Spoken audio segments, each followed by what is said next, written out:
I guess one of the unstated issues around the concept of increasing productivity and increasing output in agriculture in Australia is that we're not likely to get access to a huge new set of natural resources. We know there are some opportunities in Northern Australia, but I think we'd broadly say there's not much more land going to be made available to the sector, and there's not likely to be any more water. In fact, there's going to be less water available to the sector. So I guess part of the challenge in growing productivity is whether there are technologies and systems that could improve the productivity of the use of natural resources, whether there's some gains that could be made there, both by the sector but also by other uses of those resources, in particular the environment. So the person we threw that challenge to is Kevin Goss from the University of Western Australia, and Kevin's had a number of roles in natural resource organisations, so he's had plenty of time to consider this challenge.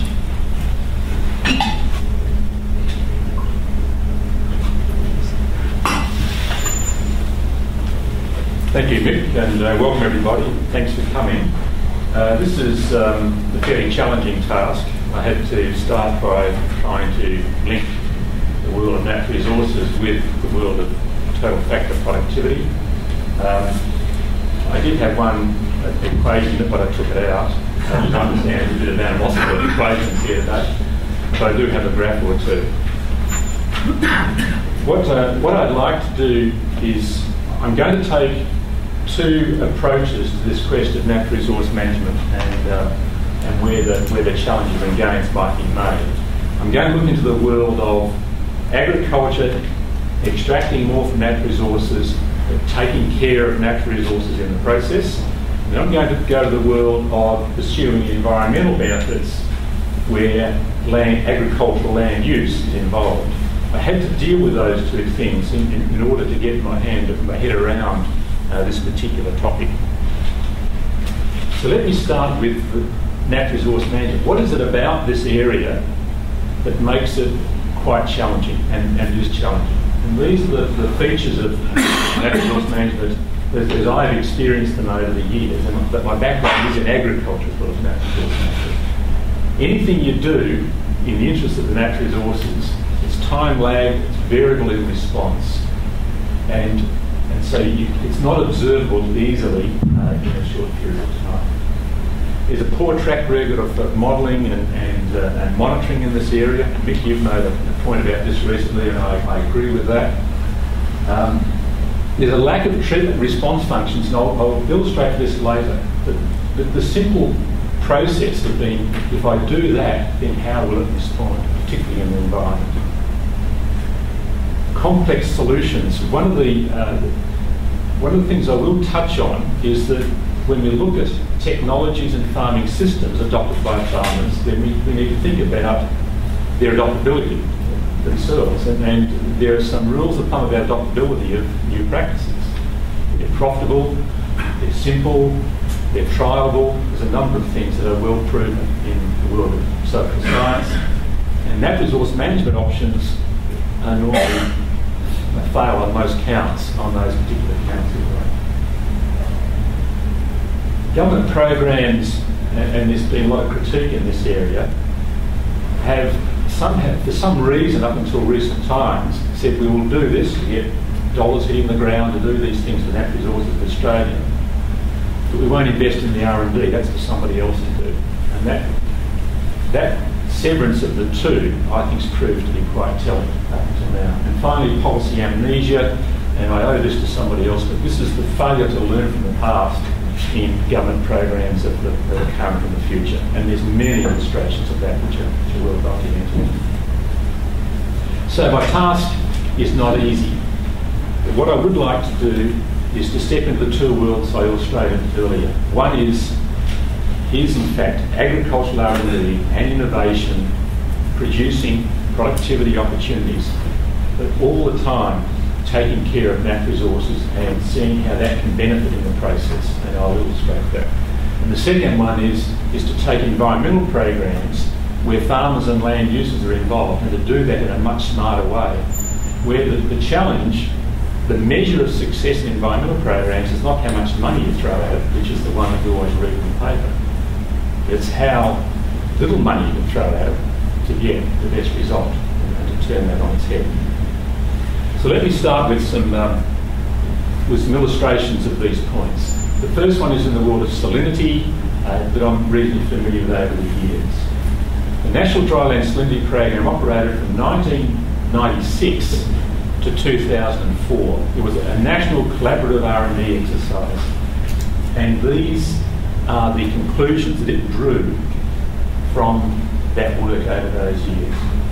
But revegetation, that's been promoted widely to address the hydraulic imbalance through increased water use and therefore start to choke off the salinity threat, is rarely the solution. Or if it is, it's on such a large scale, it's virtually the death of agriculture.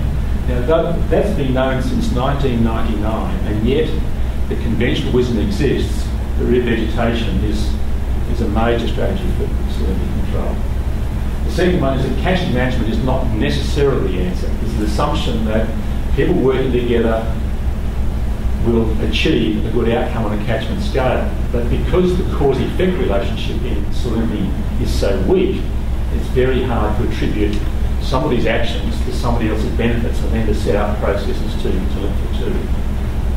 The other assets at risk are quite often much more valuable to protect than farmland when it comes to the threat of salinity. The profitable options are not available, at least in 2004. And this is quite telling. I'm going to come back to this. But in the absence of profitable options for farmers to adopt, then it's unreasonable to expect that incentives or extension or information is in fact going to address this issue. And finally, the realisation that living with salinity was going to be the lot of a lot of people for the reasons above. Now they're a matter of fact from a very well designed and conducted program, and yet the conventional wisdom was very slow to change along those lines. And so you start to get a sense of when we tackle challenges and gains in the future, the things that we're going to have to address, which are quite confronting to a lot of people. Now let me just take a step sideways from dryland agriculture to water, the Murray-Darling Basin and the environment. And this reflects on another phase, I guess, of my career where there's no doubt that in that world, and some of you will know about the cap on diversions in the Murray-Darling Basin was brought in the mid-1990s, and a cap-and trade system virtually is operating with water resources in the basin. That unleashed a whole lot of change around profitable use of water and more efficient use of water. What also went with that was another program called the Living Murray from 2003-2004. And what's important about that experience was the way that it was put together. And admittedly it was the germ of something to follow, such as the basin plan, which is being hotly contested right now. But it had these features about it. Water was to be won back for the environment. 500 gigalitres is a first step decision. It wasn't simply about getting more water back from the environment. It was about getting the smarts to use the environmental water in a much more effective way. And so a program was built or designed with that in mind. There was a lot of science and engineering went behind this. Millions and millions of dollars were invested in just the knowledge to inform this Living Murray. The program works and measures were set up so that there could be channels and levee banks and regulators and pumps that could put water out on the floodplain of the River Murray and flood those areas without having to have the highest flows that would be used in nature. And so getting a much better outcome for the water that was in that system. And fish ladders for fish patches, that sort of thing. Now this was tens and tens of millions of dollars of works to get a much bigger environmental benefit out of a relatively modest amount of water, at least at that stage. And it also introduced some concepts that I think are very important for the future in this world of environmental programs. The concept that there can be an environmental water account. Now that's a done deal now in terms of the Commonwealth Environmental Water Holder and what's been set up under the Federal Water Act. But the notion that there can be an environmental manager, in this case an environmental water manager, who has all the incentives to get a better environmental result from the water that's been put on that account, and to report it and to have the report audited. So some really interesting developments here in how you would start to move towards environmental goals with a resource that's contested with agriculture. So let me just emphasise some points in what I've just said.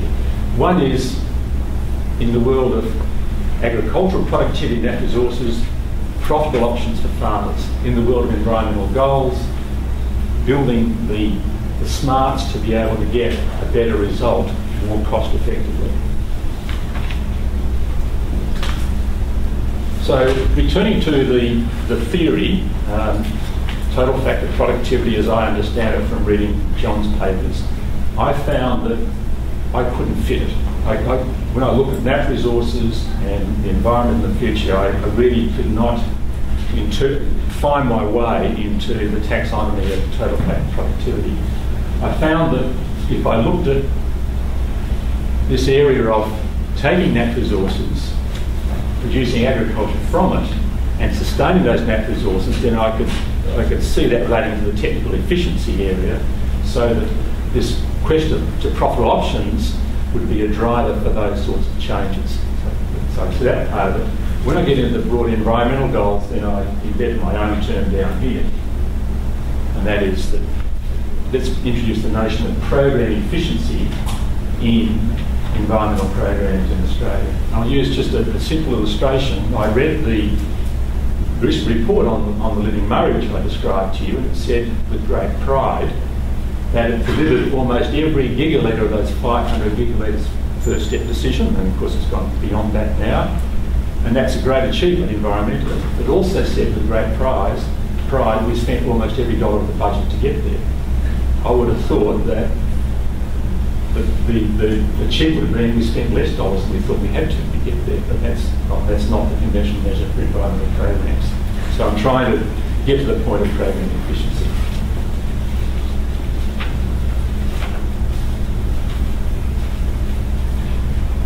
So how do we advance the two parts?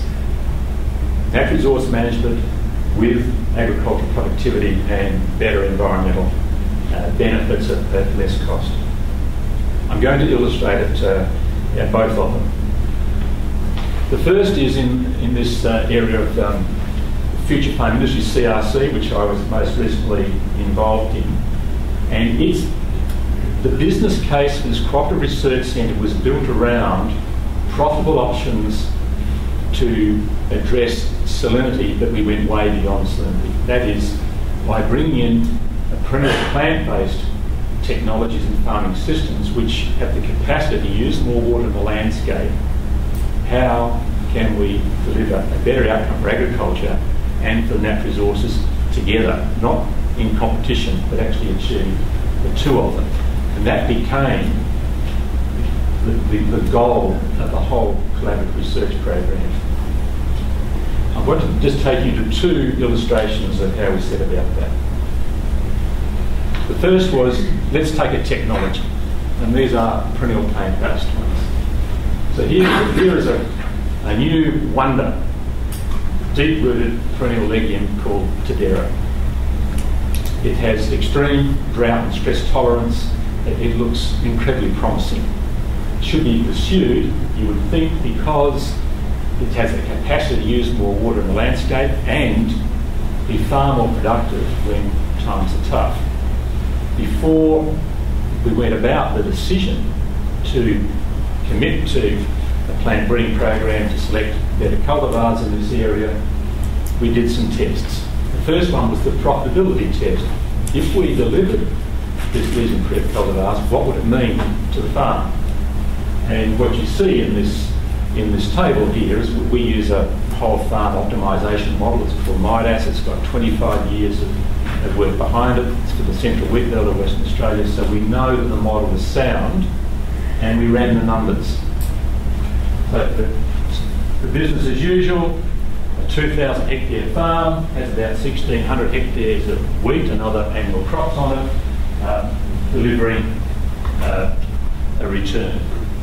Lucerne, which is stock standard perennial legume, if you look over the right-hand side there, there's almost no change in farm profit. So why would farmers move into lucerne? Introduce Tadera, theoretically, in this modelling, and the promise is the profit could go up by 20%. That's the promise in the modelling. 20% is something that we've learnt over the years. On a new technology like this, it's reasonably complex with some inherent risks. If you can offer a premium of 20% to farmers, they'd look at it seriously, but probably not much below that. So we took a decision, we thought we were onto something here. So then we pursued the research program with Tadera, with the profitability goal tucked away, and then we started to look at the natural resource management implications of this to ensure that we're going to get the natural resource benefits there. And in that process, we know about water use. We're looking at perennial vegetation cover from a wood and erosion point of view, and we've done a weed risk assessment, which we should do in these areas as well. So we made sure that we weren't going to go adverse on natural resources, and in fact, on balance, we would improve things. I'll now move from a technology to a farming system. In this case, it's EverGraze, it's called. It's using perennial pastures in quite novel combinations to really boost the productivity from per hectare. We did the economic modelling beforehand again. Because it's a system, it's more complex, therefore challenging from an adoption viewpoint. Our standard has been, if this potentially delivers a 50% increase in profit, then it's worth researching. And we passed that test, and then the research is in fact ongoing. You can see in the graph over here, which is on real data now, that on a gross margin rather than a whole farm profit basis, is looking very promising, up to about 30-35% of the farm. So we think there's enough pull in that for farmers to be very interested. In fact, there have been thousands of farmers involved in this particular exercise. But what about the natural resource management implications? Here we are putting a perennial in a landscape in the southern Murray-Darling Basin, which is where the water resources are over-allocated. So if we use more water in the landscape, then we're potentially trading off water supply to other areas. And so we do a test on that, and that's what you see here. We know that plantations or trees in these areas really diminish stream flow compared to the current situation, and we compared that optimum level at EverGraze and found that yes, there's a reduction in stream flow, but probably not below the threshold that will concern authorities, although there's some more work to be done on that. So there are two examples of how you can pursue improvement in agricultural productivity, but all the time keep a watchful eye and commit to the natural resource management implications.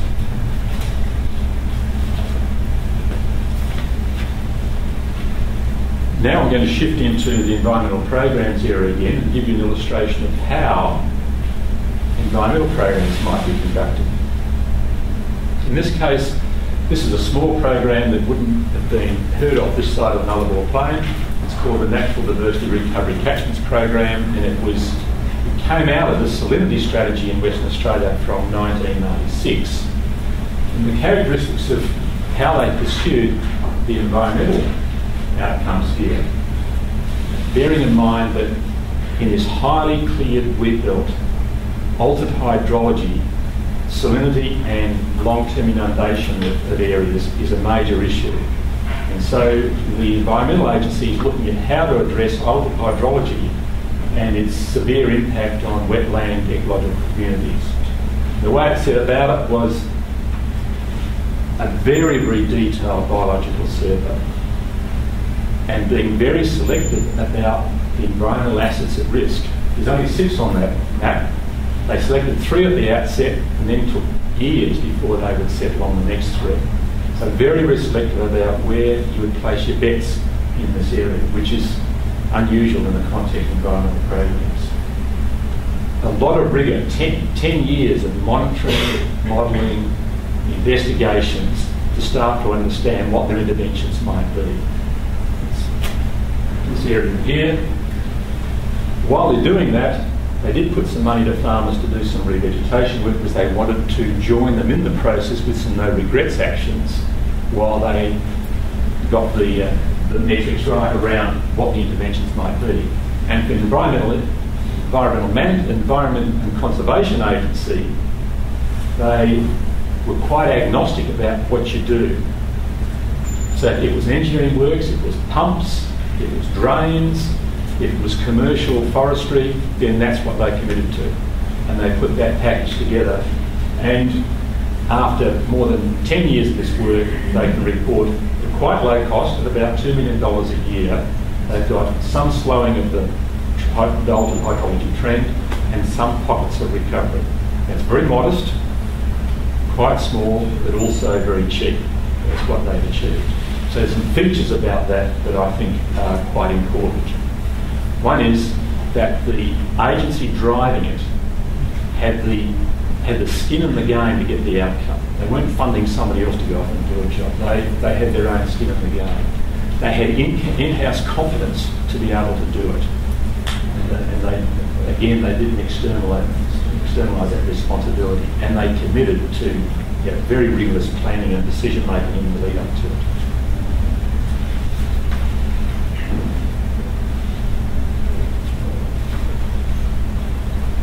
So, what should we take from this?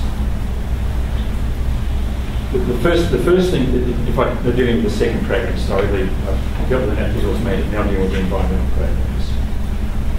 It's important to get the fundamentals right, as we saw in that small example.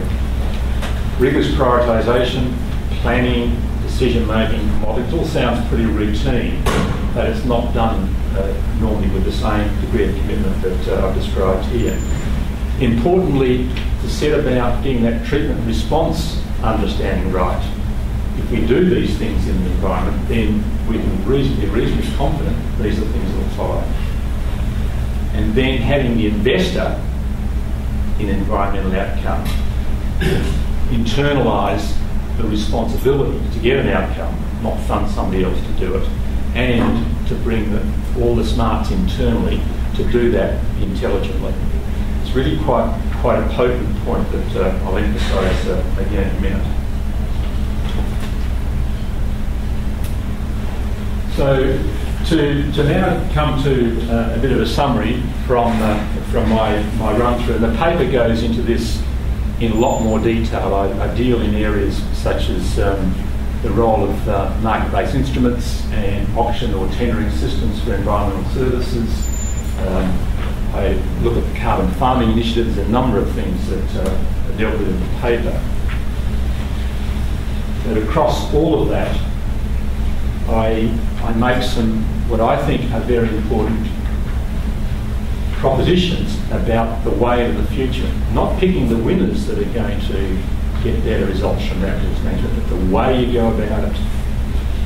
The first one is that in that area of that illustrated with the National Dryland Salinity Program and the EverGraze and Tadera examples, what's important about that was that it was in the agricultural R&D system that those breakthroughs were going. It wasn't something separate over here in natural resource management, which I see happening too often.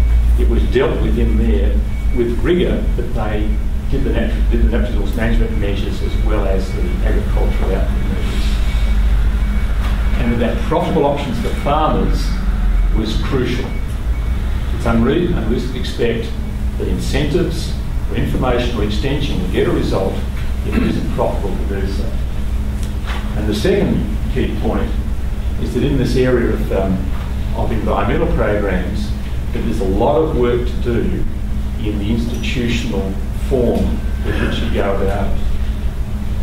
And I make the point that if there's three measures of how an environmental program might succeed, the first one is the intelligent investor. And it's publicly funded, so it's going to be a government. when you put money in there, you're behaving as an intelligent investor, not as a distant or removed funds administrator. And I've got example after example of the second. We're dealing with at the moment in the CRC accounting to the National CRC program about performance. They want to sign off on accounts and milestones and so on. We want them to talk about outcomes. It needs a change. Not on that list, but I make the point about the competent service provider, the competent environmental service provider. Now, up until now, there's been funds, and spreading the money around seems desirable. The observation I'd make is that there are some new players in the game now, and philanthropic organisations that are now getting into major environmental initiatives. Carbon companies. These are new private sector ventures that could in fact be a really important part of the future when it comes to environmental outcomes. And the third point I make is about the environmental manager. Just think for a moment about the environmental manager is entrusted to deliver a result at least cost from the resources given to them, and being audited or accountable for that. I think they're severe tests, but I think they should be part of how we go forward. So I'm aware that with that, I haven't given you a shopping list of where the breakthroughs are going to be in that resource management in the future. I focused more on how to go about it, to entrust ourselves to the agricultural R&D sector to deliver some of the big wins, as provided they also look at the natural resource implications, and to look at some complete change in the environmental programs area. But there are some things that can be done, and in the paper I listed them fairly briefly. I'd like to acknowledge CSIRO, who did a think tank around this area, and there are a range of things that are on the horizon about better use of natural resources or getting more from natural resources, the possible role of mulching to reduce the output of losses. I think it was fertilising subsoils and encouraging greater root growth, and there's a whole series of things like that. I won't go into it other than to say that the thinking is there. But I think the way we go about things in the future is also very important. So thanks.